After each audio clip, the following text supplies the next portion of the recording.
You're saying that's the guy that assaulted right there, with the backwards hat on, yep. What's he going to say if we go talk to him?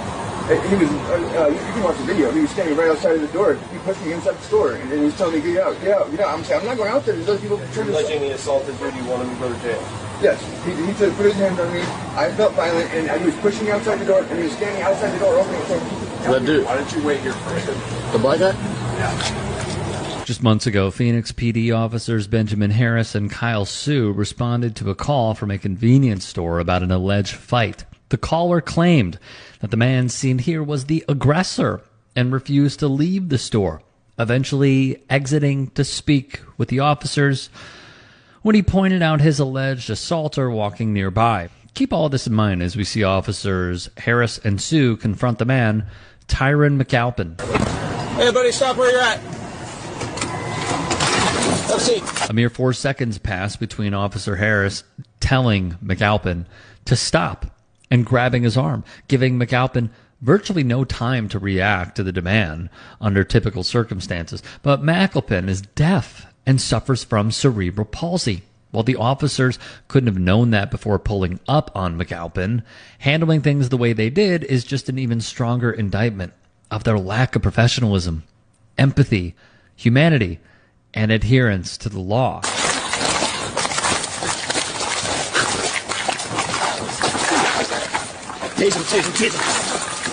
McAlpin still has no idea what is going on, and acting as anyone else would.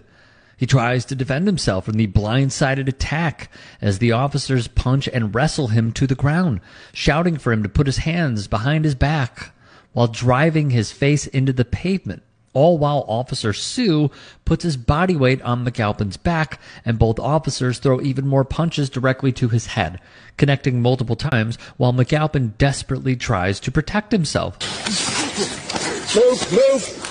Despite Officer Sue landing at least 3 more closed fist punches directly to McAlpin's head, that's still not enough to quell their appetite for violence, as Officer Harris then tases McAlpin a total of 4 times before finally relenting. All the while, Officer Sue shouts at McAlpin to put his hands behind his back, continuing to punch him in the head and back area until they can eventually put cuffs on him. Hey, get up! Stand up! He is, but he's in cuffs. He's not being combative, he just doesn't want to go in the car. My husband, he was on the phone with me. Really? Yeah. Okay, well, he's under arrest for assault on a police officer. What happened? He assaulted somebody at the Circle K. You can wait over there, I'll tell you right about it. Yeah, In a little bit. Okay. Well, he did now.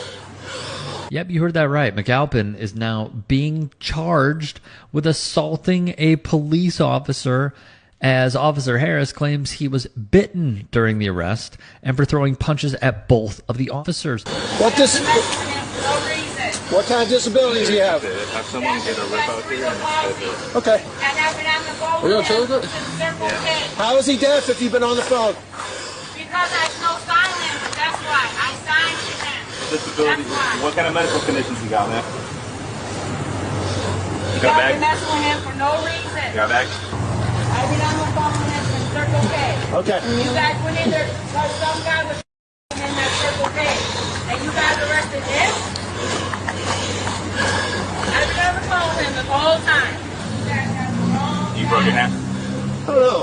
Kind of feels funny and my knuckles now smaller. A totally regular reaction to have after beating and tasing a man senseless.